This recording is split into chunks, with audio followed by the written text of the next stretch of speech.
Hello, you wonderful people.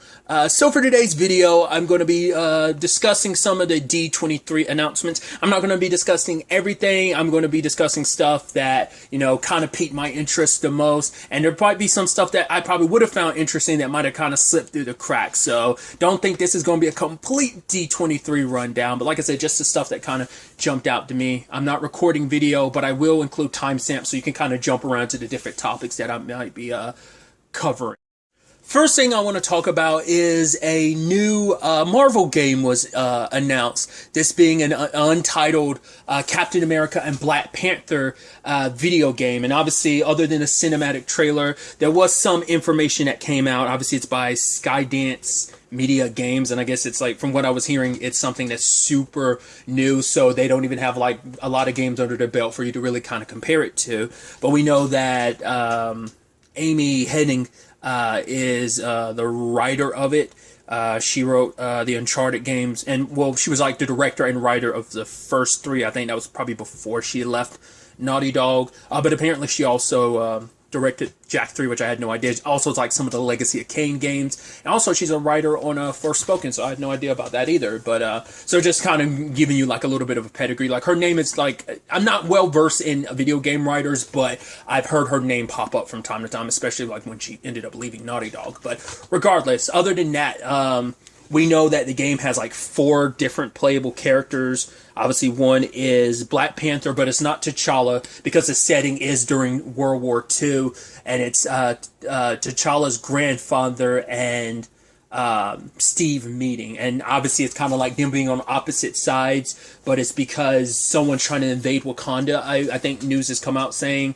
And I don't know whether that's like Hydra is the one like causing troubles and also invading Wakanda, or whether those are 2 separate forces. But like ultimately, I think you could almost make a Civil War comparison of like Black Panther and Cap being on different sides, but ultimately coming together. So I think we get something like that, which I think is kind of neat, especially, we got one version of that dynamic in the MCU. We're kind of getting like another one where like Steve knows T'Challa's grandfather, which I wonder, is that like typically continuous to the comics, because apparently just from news that's come out that this might be an adaptation of a specific like mini series in the comics that they might be directly pulling from this story. But either way, like, once again, it's just a cinematic trailer, so we don't even really know what to fully expect from the game. They just say like it's a adventure game. Some part of me wonders like, I'm curious, is it going to be something like maybe kind of like just an action adventure, kind of like, well, part of me was like, well, could it be stylistically, could I imagine it being something kind of like Uncharted, but like with more superheroes? But once again, it's not like it's Naughty Dog, but that's like the best thing I can kind of come up with. Or maybe like the Captain America, well, not unless it ends up being something a little bit like Avengers, but it's like you're playing 4 different characters, but that's at different points in time. There's one character, I'm not sure who they are, but another one's kind of been revealed to be like, oh, maybe like someone from the Dora Milaje, kind of like an early days version of the Dora Milaje as Wakandan spies is kind of what the thing is. But it just kind of seemed like a really interesting announcement. Once again, not too much is known except for like the information is kind of I've kind of discussed is what's known at this time. It's Saturday at the time you're recording this, and this should be going up Monday, so maybe even more information will come out by the time this goes up.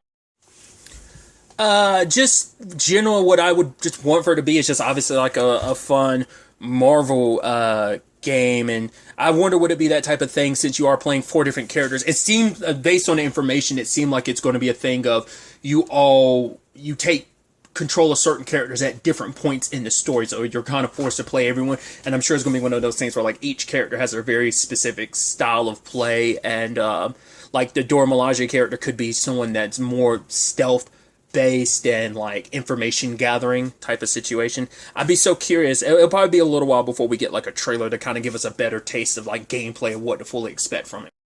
Also revealed was this Disney Illusion Island game. It's basically this kind of action adventure game where you're playing Mickey, Minnie, Goofy, and Donald. It's a 4-player game. You can, I guess, I don't know whether it's like it's designed where you can just play one character at a time, making your way through the story, or whether it's like, oh, like you're one character and then the other three are played by NPCs, or whether it's just like it's either a single player or up to a 4-player game. I'm curious to see how that like fully works, but I don't know how to fully compare it to any. I guess like just your typical kind of almost like probably like puzzler platformer kind of. There's elements of it that like the best thing I could compare it to. It's not a 1-to-1, but it's like it makes me think of kind of Ori, the Ori games to some extent.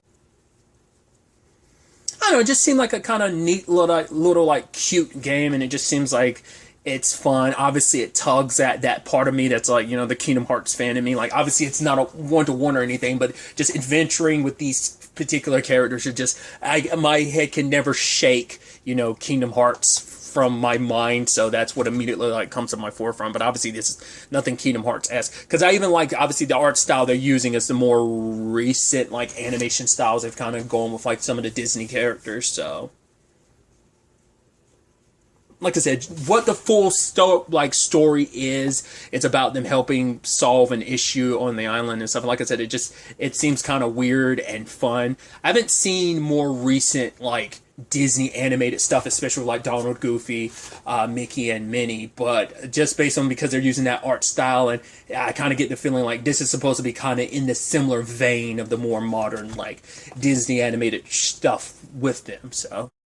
We also got our first Werewolf by Night trailer, which was wild. Obviously, this is something that that's been in the works for a while. You've heard rumblings about, but we hadn't really seen anything necessarily. And this was a wild first look. I am curious, are they doing the black and white specifically just for the trailer, or is it going to also be like this for the project too? Because I think it's just a special, I don't think it's like a movie. It probably might be like, I don't know if it's even going to be movie length or like what the length of it's going to be, because I don't think it's a TV show. I think, like I said, I think it is like a one-off special, but I was not expecting the aesthetic we're going for. They're going like very like classic monster movie aesthetic for this, and it seems so interesting and weird that it's like, I like maybe varying success to a lot of people. I've enjoyed when the MCU kind of has decided to try and take big swings like a She-Hulk, kind of going with a full-blown like comedy, and just like really leaning into different like aesthetics and vibes throughout the MCU, like a comedies, or like Taika with the whole like 80s aesthetic, or even the very spy thriller aesthetic, which we'll talk about more with the next thing.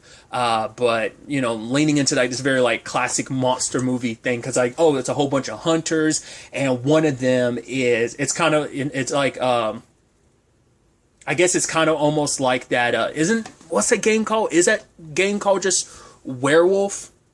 It's one of those games of like, Mafia or Secret Hitler, like, oh, you have to find out who the person is. So it's kind of like that. There's a movie that came out recently that was kind of got that aesthetic to it, but it's so interesting to know we're kind of getting this in the Marvel universe. It feels like it's probably going to be very isolated to itself, probably kind of similar to Moon Knight in that regard.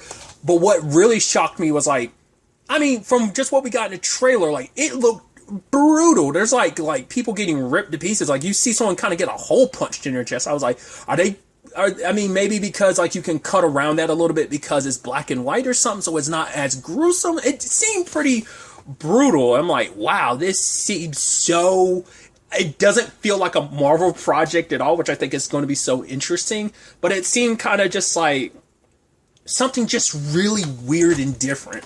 I use the word weird a lot. I'm sorry, but I really liked what we saw, and I'm really curious to kind of know more about it and like what future that'll have in the MCU going forward, because obviously we're tiptoeing in that direction where we are diving into maybe leaning more into some of the more supernatural elements, especially when you kind of have something like Blade. I think Moon Knight would technically fall in that category, but then you also kind of get into the whole like, well, there's the gods element to that, and then there's like the whole thing with Thor and Asgardians and all the other gods in the existing pantheons that we kind of got to get a peek at in Love and Thunder. So it just seemed kind of wild, and I'm just curious to see, are there going to be any major like tie-ins? Will we see like a Blade pop up, or what this might set up in the MCU type of situation? But even if it just is an isolated thing in the MCU, I think that's so cool, and I'm so curious to see what that is. I mean,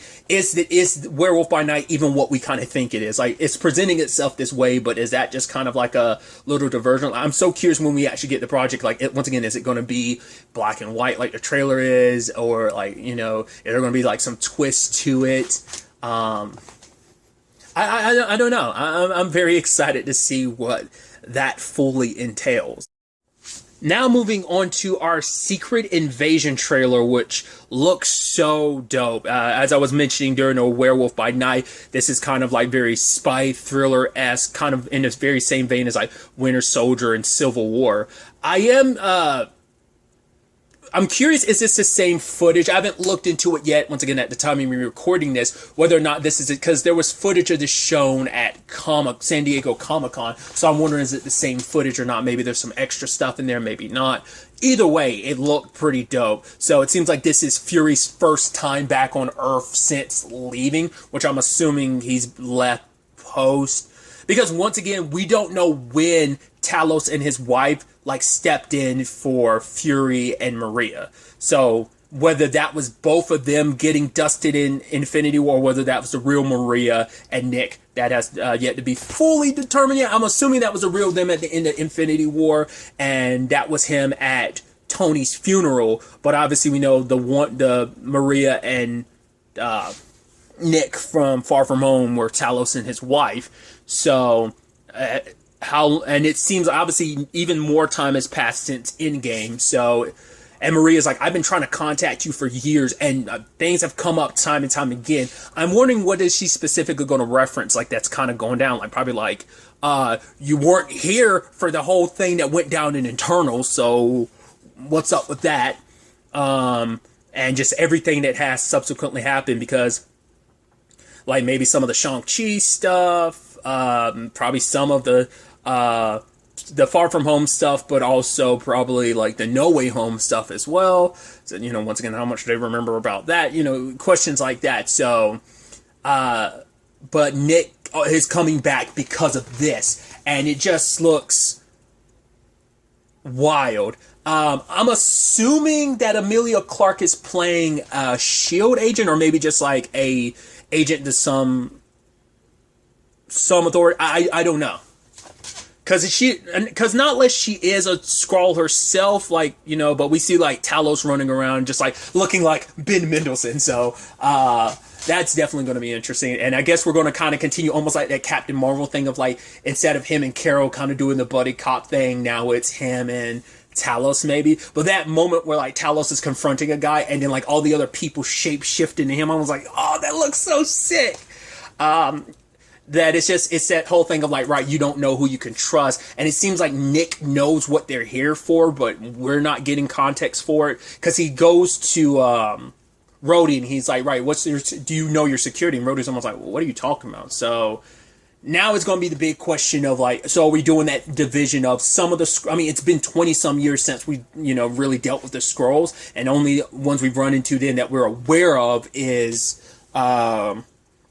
Talos and his wife. So maybe, so it does seem like it's a division of the Skrulls kind of, you know, kind of doing their own thing, and maybe this is how you potentially get like a super Skrull in the MCU at some point in time, that the leader of like this rogue group of Skrulls, however long they've been here, had they been here since Captain Marvel? Did they stay or did they come back while Carol was away? Like, you know, questions like that is definitely going to be interesting to get an answer to. And like, who was Olivia Colman playing? Because I think there was speculation about, was it Olivia Colman or was it Emilia Clarke? I think there was speculation about one of them being maybe like the Skrull Queen or something like that.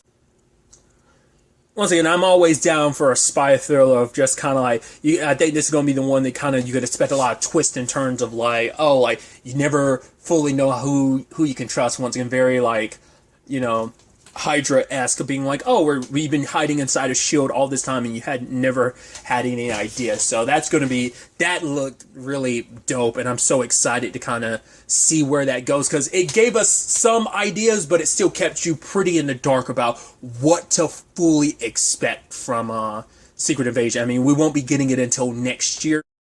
Next up, we have some other Marvel news that was dropped, but it's tied to footage that wasn't publicly released, some stuff they got to see at D23. But first up, a little information came out. Someone had described like the Ironheart as kind of being like exploring magic versus tech, which I think is going to be an interesting thing. Like, obviously we dabbled in magic, but I feel like it's still something that hasn't fully like been delved into, so kind of seeing those two worlds collide, because I feel like out of anything, the MCU has been mainly science fictional, so to kind of see those worlds kind of fully collide, I think it's because of the villain of the series, the Hood, is more magic based, so that's definitely going to be interesting. I mean, I guess we kind of got in that territory with Iron Man 3 in the more magical realm side of thing with Guy Pearce's character.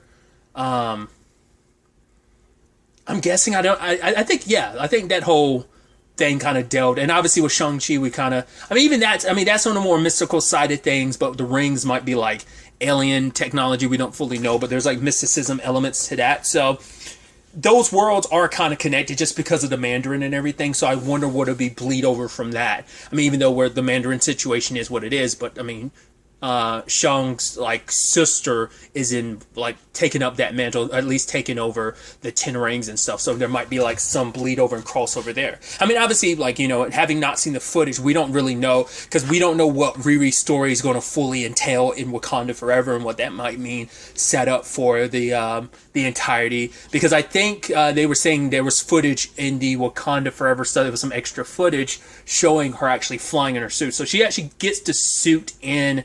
Like, maybe she kind of gets like an Iron Man 1-esque, like at the beginning when Tony made the suit in the cave. Like, maybe it's going to be something like that. Like, she's going to make a suit kind of like that, and a more perfected model we'll get maybe at the end of the Ironheart series, or maybe she'll have it at the beginning. Maybe it's going to be kind of Oliver, like a little Homecoming-esque, where it's like, Peter, his trajectory with the suit, maybe Riri will go with a certain thing, and obviously, like, there's talk about Armored Wars still happening too, so what's that going to tie in to? Like, I mean, whether, like, you would assume Ironheart would tie into that, so I'd be so curious to know. But like I said, the notion of magic versus tech is like, to really, I was like, oh, that's really, really interesting. I like the blending of like science and magic. I think that's always such an interesting blending of worlds, coming, you know, from those different approaches to both genres, and kind of like having them clash together is going to be interesting, especially because Riri's probably going to have to find a scientific way to deal with magic. So I think that'd just be kind of interesting all on its own. I also didn't talk about it, but we did get like a new updated logo for it too.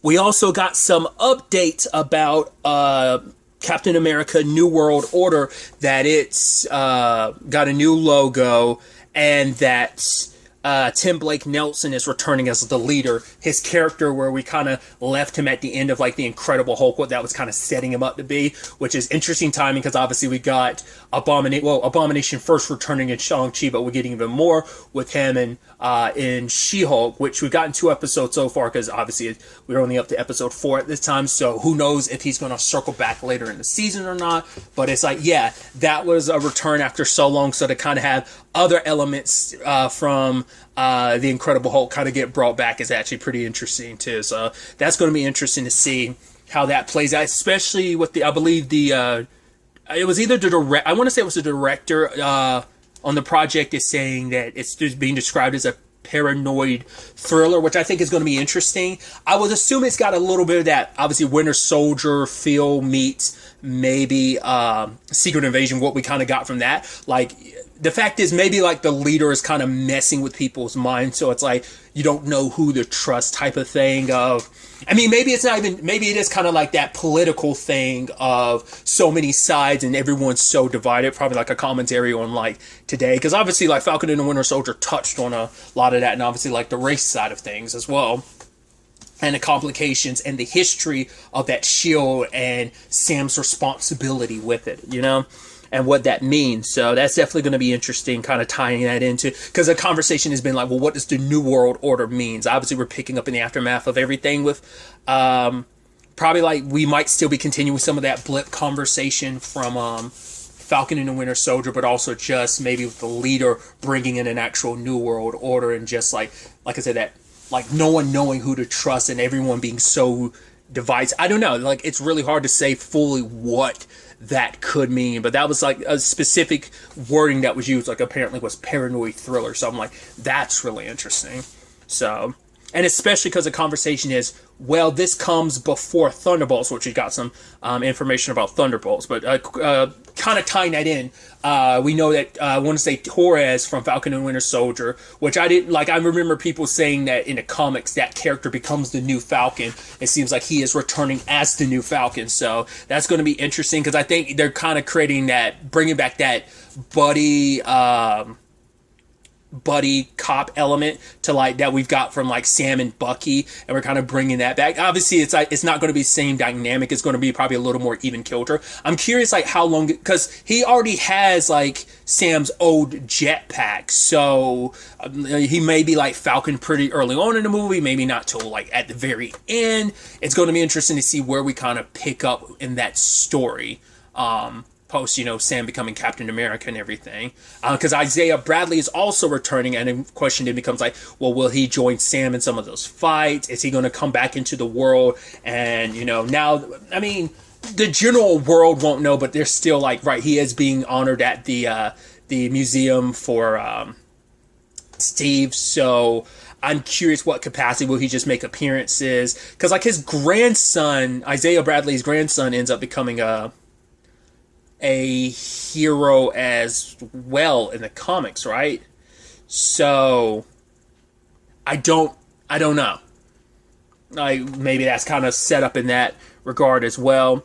But going back to what I was saying about the Torres thing, that's going to be interesting because there is no Bucky. I mean, maybe there is going to be some appearances from Bucky, but when we talk about Thunderbolts next, we know Bucky's going to be in that. So that's going to be an interesting contrast between like whatever happens in New World Order and how that bleeds over and even sets up the Thunderbolts potentially. So it's like maybe like the Thunderbolts are a direct response to New World Order, that's when the government's like, all right, we got to put together our own team. Like once again, the conversation has been just amongst the fandom of the MCU, who are the Avengers right now? They're just so scattered, everyone's off doing their own thing. Once again, it's like, feel how you want to feel about it, because I know, but I still like the notion of people referring to season 4, phase 4 as the grieving period. So like everyone's so scattered off doing their own things, and you've kind of left the world vulnerable in so many different regards. This one in particular, I mean, this might be off the backbone of Secret Invasion too. It's like, right, yeah, Secret Invasion, and then you just have all the, because like some of the other stuff like the Marvels and Quantumania and Guardians Volume 3 like are so like cosmic that they probably won't affect things to the extent, just movie wise, and everything else is street level, whether it's like Echo, Daredevil, like I said, Secret Invasion is going to be pretty big. We have no idea about Agatha, like what role that will play, but at the very least with like New World Order, it's just like I said, it's just one thing, boom, boom, boom, even on the medium level, not even ground level, not even the cosmic level, but just on like the medium surface of the world level of things on that front. So I think that's going to be a really interesting thing going forward. And then finally we got some Thunderbolts. Obviously we got our full casting revealed, that including Yelena, Bucky, Taskmaster, Ghost, Red Guardian, John Walker returning as U.S. agent, as well as Valentina, Julia Louis-Dreyfus's characters. So that's the interesting thing, because I think they were saying, I think someone had tweeted, and maybe this was a message at D23, but like in a world where there are no Avengers, there are still heroes or something. So it's going to be interesting to see, for one, how a lot of those characters interact. Like the ones I've been hearing the most people like, oh, like seeing Yelena and Bucky interact is definitely going to be interesting. Especially, it's going to be interesting to find out what Ghost has been up to. Yelena Taskmaster is going to be interesting, considering like, well, Taskmaster's circumstances and what that means, and just how that, because like they're the only ones who have any tangential I'm about to say, like, obviously like Red Guardian's her dad, so her and Black Widow and I mean, her and Taskmaster, and it's like Bucky has like a connection to all of that to some extent. But I mean, because obviously U.S. Agent and Bucky are connected. But Ghost is kind of like on her own, but she's kind of tied to Shield and stuff too. So there are tangential connections in some of those regards. It's gonna be interesting with like Bucky and Red Guardian, because Red Guardian never got to fight. Well, didn't he say that he fought Steve Rogers or something like that? So that's going to be interesting to find out more about that. I don't remember. I feel like he said he did, but I don't remember. Or at least he wanted to fight Steve Rogers. So having Bucky there is going to be a close comparison. Maybe even fighting John Walker's. But like those like different personalities clashing is going to be so interesting. Like especially because this is going to be like a somewhat inverse to the Avengers coming together. This crew being put together by the U.S. government and even just whatever Valentina's fully got planned. I mean, this is also going to be post Yelena trying to kill Clint, and I'm curious if that conversation is going to come up. And Bucky's like, "Wait, what? You trying to kill Clint?" It's like, "Oh, was he a friend of yours?" It's like, "Well, we're not really that close. I'm aware of the guy just because he was tight with Steve. That's about it." So I'm wondering what that's all going to be. Obviously, we didn't really get any story reveals, just that our cast. But knowing that, it's like, okay, so the groundwork that I brought up previously about like what New World Order might be setting the stage for. It might be like the straw that broke the camel's back that leads to the Thunderbolts type of situation. So I don't know. I am curious because most of those characters aren't like full-blown.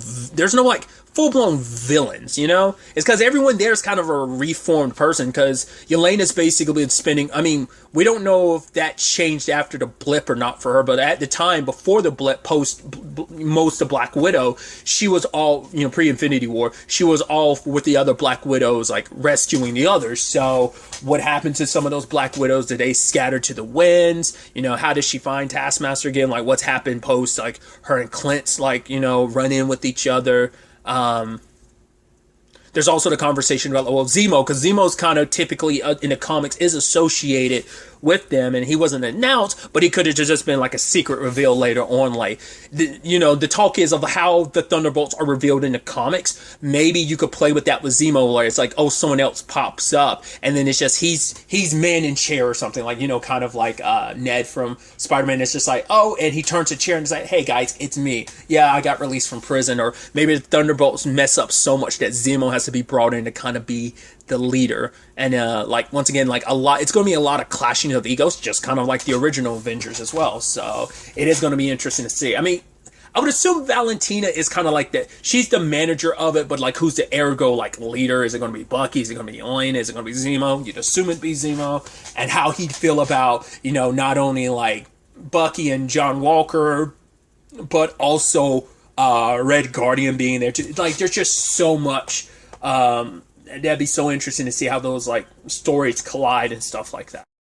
Some little last minute roundup stuff. Like I said, the only thing they saw some extra footage of Black Panther Wakanda Forever, which I'm kind of glad we didn't get anything public, because I would have just avoided it. I'm like, the teaser trailer was enough. I don't even want to see a full-blown trailer. I think you're also saying Ryan Coogler's still in the editing process. He's still editing that movie. It's so interesting to me when you think about, like, man, movies obviously still get worked on up to the last minute. You feel like you've heard that more and more about certain Marvel projects too, but regardless, there's that. There was some, like I said, I don't know if it was actually any Ironheart footage shown other than what they were talking about. I know there was the Marvels footage that was shown too, which I'm really interested to see, because I think you saw Nia DaCosta. She's the is it Nia Costa or just Nia DaCosta? I think it might be Nia DaCosta. She's the director.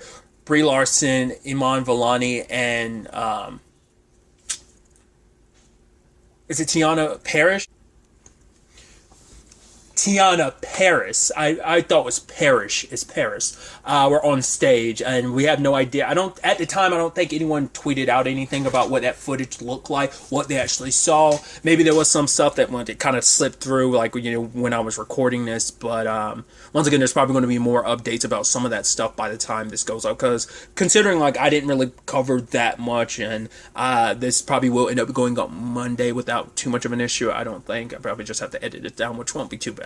Big of a deal, but I think that's kind of pretty much it. Like, everything, there was no Fantastic Four news, just confirming that Matt Shackman, who was the showrunner and director for WandaVision, because this is the project he's going to be. It was rumored, like, it was already kind of somewhat confirmed, but now Disney's officially confirming it, that he's directing it, because he actually left Star Wars. I mean, not Star Wars, geez, Star Trek for to do Fantastic Four, and obviously nothing else being said because I guess they haven't finalized any of the cast yet. There's been some rumors, like obviously the John Krasinski kind of circles back around, but obviously there was talks about Penn Badgley, which I was like, oh, that'd be interesting, and Judy Comer, where I was just like, oh, hell yeah, I'm all about that. I said Judy or Julie. It's Jodie. I don't know why I butchered her name. Jodie Comer. I'm a big Killing Eve fan, so I was like, I would love, like, if she, like, who else's name? I think I heard Saoirse Ronan's name kind of thrown out there for as well. I don't know, but like Jodie Comer's the most recent one, which I'm like, sure, give me more Jodie Comer in the MCU, hell yeah. But I don't, obviously there's been different rumors about, like, obviously, like, so many names have gotten thrown out, and obviously they didn't touch on, I think they're trying to avoid any, like, phase 6, like, yeah, we announcing the phase 6 stuff, but they're probably, like, testing the groundwork for everything else, like phase 5 to go further through, where they set stuff up and then give you a clear picture maybe of what we can fully expect from 6. Because I want to say, I did forget, they did also include some Ant-Man and Ant-Man Quantumania footage. Apparently something was stolen from Kang, and he wants Scott to steal it back. There was talk a little bit about Daredevil. Nothing, I don't think, really shown. I think everyone there got to see the clip of probably the episode that Daredevil meets She-Hulk. They'll probably get to fully see, like, maybe like a little more context for that. We'll probably get to see a lot of that scene play out.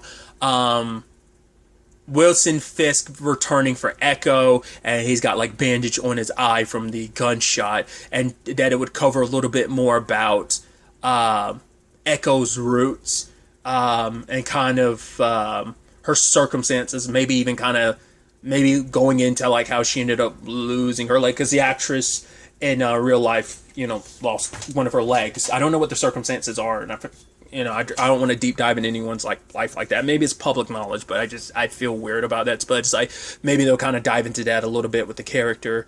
And, you know, because some of that's kind of implying, like, some of her past, but I'm sure a lot of it's going to be set present day too, because of the Wilson Fisk of it all, and what role Daredevil plays in that, like, what those interactions are going to look like. It's definitely going to be interesting.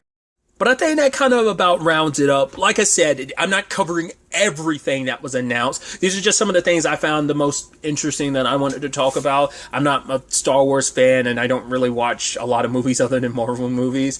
And so I don't really talk about any of, like, the Pixar announcements and stuff like that, just because, like, well, also, like, I know, like, there's an Inside Out 2. I've never seen Inside Out 1. I've heard nothing but good things. I've just never seen it. So I know, like, the Willow and then the Star Wars stuff. So, you know, it's stuff like that I'm aware of, but it's just like, right, that's not, like, my cup of tea, just because, like, I've never taken a deep dive into Star Wars, so stuff like that. But either way, but, you know, maybe there's some other stuff that came out that maybe I wasn't aware of, or that might have still slipped my purview, so don't be afraid to leave it in the comments down below.